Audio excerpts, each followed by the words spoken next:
দুর্গাপুর গণধর্ষণ কাণ্ডে তদন্তের কাজ কিন্তু এগোচ্ছে। ইতিমধ্যেই আপনারা জানেন যে 5 জনকে গ্রেফতার করা হয়েছে, তারা পুলিশ হেফাজতে রয়েছে। একদিকে প্রশ্ন হচ্ছে তাদেরকে ঘটনাস্থলে নিয়ে এসে পুলিশ কি ঘটনার পুনর্নির্মাণ করবে, অন্যদিকে পরাণগঞ্জ শ্মশান লাগোয়া যে জঙ্গল, মূলত প্লেস অফ অকারেন্সের কাছেই যে জায়গা, সেখানে ইতিমধ্যেই পৌঁছে গিয়েছেন আসানসোল দুর্গাপুর কমিশনারেটের ডিসি পূর্ব অভিষেক গুপ্তা। আমাদের প্রতিনিধিরা এই মুহূর্তে সরাসরি আমাদের সঙ্গে রয়েছেন, মনোজ বন্দ্যোপাধ্যায় এবং পার্থপ্রতিম ঘোষ। পার্থ,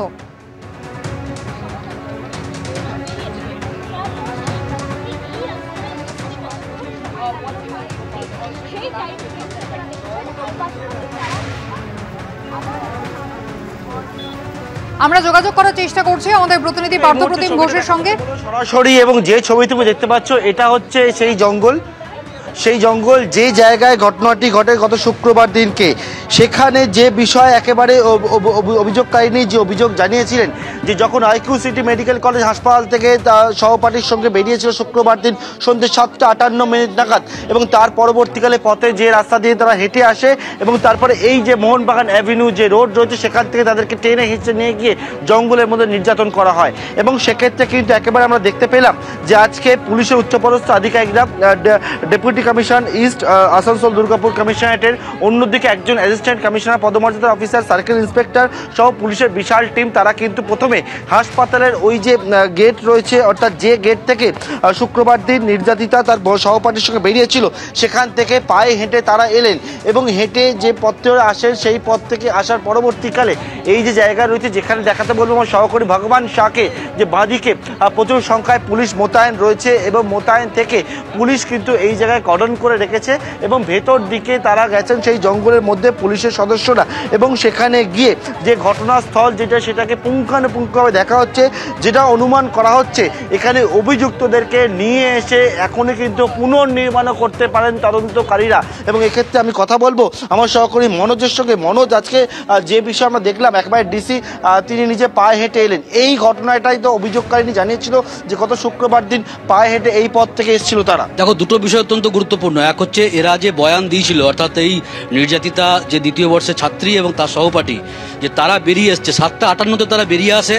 7:58 বেরিয়ে আসার পর তারা 9:29 রিটার্ন যায় দুজনেই। তো এই 7:58 থেকে 9:29 এই যে 1.5 ঘন্টা যে টাইম, এই টাইমের মধ্যে যে ঘটনাটা ঘটেছিল, যেটা এরা বয়ান যা দিয়েছে এবং হাসপাতাল কর্তৃপক্ষ যে সিসিটিভি ফুটেজের তথ্য ধরে যেটা পুলিশকে জানিয়েছে, সেটাই পুলিশ খতিয়ে দেখছে যে এখান থেকে। তুমি তো ছিলে সেই জায়গায়, একেবারে পায়ে যখন হেঁটে আসছিল তারা মূলত কোন বিষয়গুলো এই রাস্তায় দেখছেন, মোহনবাগান এভিনিউ যে রাস্তা সেটা দেখছিল যে কতক্ষণ ওইখান থেকে গেট থেকে এখানে হেঁটে আসতে লাগে সময়।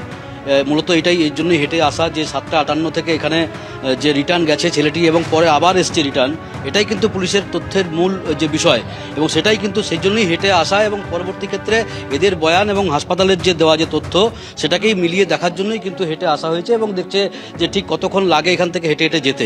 পুনর্নির্মাণের একটা বিষয় তারা সকাল থেকে শুরু হয়েছে। তুমি জানলে যে তাদের জামা কাপড় সেদিনকে যেগুলো পরেছিল সেগুলো বাড়ি থেকে সেগুলো অলরেডি যেগুলো কালেক্ট করা হয়েছে, সেগুলো ফরেন্সিক হবে পরবর্তী ক্ষেত্রে। তাই সেই 5 জনকে নিয়ে এসে তাদের বয়ানও এখানে দেখা হবে।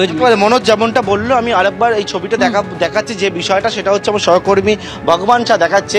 এই যে পিছনের যে রাস্তা রয়েছে, যে রাস্তায় হচ্ছে মোহনবাগান অ্যাভিনিউ, এই রাস্তা দিয়েই কিন্তু যেটা অভিযোগ যে গত শুক্রবার দিনকে যখন নির্যাতিতা তার সহপাঠীর সঙ্গে আসছিল, একেবারে এই যে রাস্তা, মূল রাস্তা, এখান থেকে কিন্তু তাদেরকে হাত ধরে টেনে নিয়ে যাওয়া হয়। নির্যাতিতাকে হাত ধরে টেনে এই যে জায়গা, যেখানে জঙ্গল ঘেরা যে জায়গা রয়েছে, যে জায়গা দেখতে পাচ্ছ যেখানে পুলিশ বর্তমানে এখানে আটকে রেখেছে, কারণ ভেতরে পুলিশের উচ্চপদস্থ আধিকারিক রয়েছে, এখান থেকে টেনে নিয়ে যাওয়া হয় নির্যাতিতাকে এবং তার পরবর্তীকালে সেখানে নির্যাতন করা হয়। সেখানে পুলিশের উচ্চপদস্থ আধিকারিকরা এসছেন এবং এসে তদন্তের যে পরবর্তী যে পর্যায়গুলো রয়েছে সেই সমস্ত বিষয়গুলো কিন্তু ওনারা তদন্তকারীরা এগিয়ে নিয়ে যাচ্ছেন। একেবারে, অর্থাৎ যে সমস্ত সূত্র পাওয়া যাচ্ছে সবটাকেই কিন্তু মিলিয়ে দেখার চেষ্টা করছেন তদন্তকারী আধিকারিকরা। যেমনটা আপনারা জানেন যে প্লেস অফ অকারেন্স থেকে কলেজের দূরত্ব কিন্তু 1 কিলোমিটারের কিছুটা কম, অর্থাৎ এই দূরত্ব আসতে কতটা সময় লেগেছে এবং মেন রোড দিয়ে তারা যাচ্ছিলেন এবং সেখান থেকে তাদের ওই পরাণগঞ্জের জঙ্গলে হিঁচড়ে টেনে নিয়ে যাওয়া হয় নির্যাতিতাকে।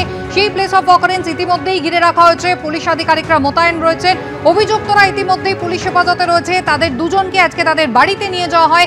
সেখান থেকে যে জামা কাপড় তারা পরেছিল সেই সমস্ত জামা কাপড় পুলিশ সংগ্রহ করে, অর্থাৎ সমস্ত যে সূত্র তারা পেয়েছেন এখনো পর্যন্ত সবটাকে মিলিয়ে টাইমলাইনের সঙ্গে এবং সিসিটিভি ফুটেজের সঙ্গে যোগ করে দেখা হচ্ছে। যে 5 জনকে গ্রেফতার করা হয়েছে দুদিনে অর্থাৎ রবিবার এবং সোমবার মিলিয়ে সেই ধৃতরা প্রত্যেকেই কিন্তু ওই Durgapur IQ city medical college লাগোয়া গ্রামের বাসিন্দা। ধৃতদের মধ্যে একজন হচ্ছে ওই হাসপাতালের প্রাক্তন নিরাপত্তারক্ষী, আরেকজন অন্য হাসপাতালের অস্থায়ী কর্মী।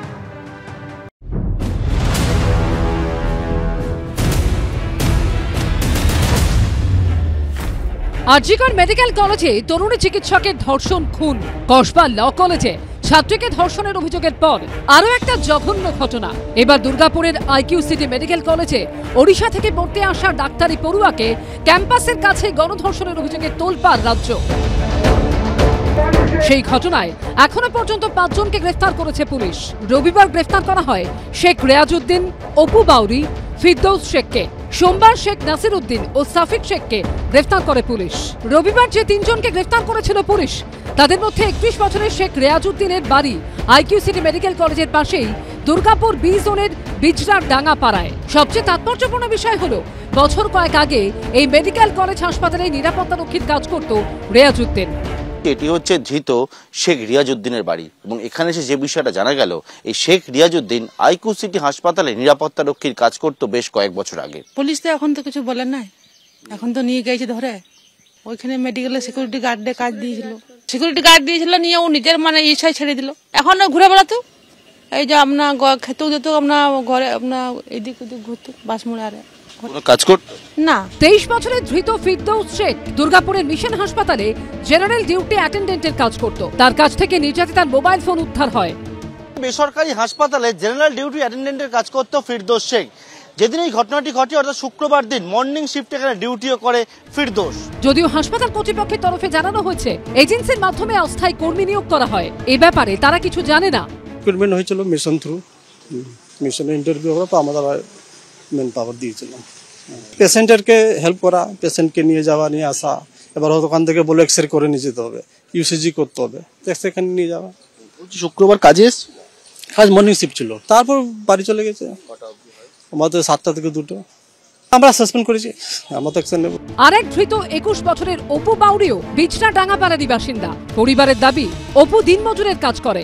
এখান থেকে রবিবার দিন ভোর রাতে তাই গ্রেপ্তার করা হয়েছে। পুলিশ জানাচ্ছে এই গণধর্ষণের ঘটনায় অপু বাউরি অন্যতম অভিযুক্ত। সকালে কাজে গিয়েছিল, পাইপ লাইনে কাজে গিয়েছিল, দিয়ে 5টার সময় বাড়ি ফিরলো, দিয়ে এসে গাড়ে ধুয়ে চারা খেয়ে মানে বাইরের দিকে যা আড্ডা দিতে যায়, দিয়ে 9টার সময় করে বাড়ি ফিরে একসাথে ভাত খেলাম, একসাথে ঘরেই ছিল, একসাথে শুয়েছিল। সম্পূর্ণ ফাঁসা না, আমার যেটা বিশ্বাস, আমার স্বামী আজ যাই হোক ওই সকল করতে পারে না। সোমবার আরো যে 2 জনকে গ্রেফতার করেছে পুলিশ, তাদের মধ্যে রয়েছে 23 বছরের শেখ নাসির উদ্দিন। স্থানীয় সূত্রে দাবি সে দুর্গাপুর পুরসভায় অস্থায়ী কর্মী।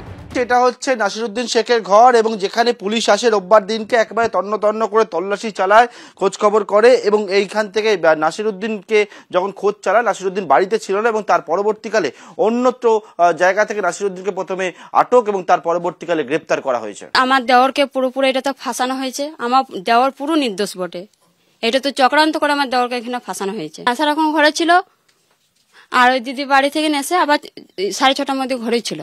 প্রতিবেশীদের দাবি ধৃত নাসির উদ্দিনের বাবা তৃণমূল করেন। কোন অফিসে কাজ করে? ওই আমার সিটি সেন্টার পুরসভা। হ্যাঁ। ওর বাবা কি করে? ও এমনি কাজ করে, ও সেই লাইনে কাজ করে। পার্টি করে? এমনি আমার সব পার্টিতে বসা ওঠা করে। কোন পার্টি করে? তৃণমূলই করে। সোমবার আরো যে একজনকে গ্রেফতার করেছে পুলিশ, সে হলো 30 বছরের সাফিক শেখ।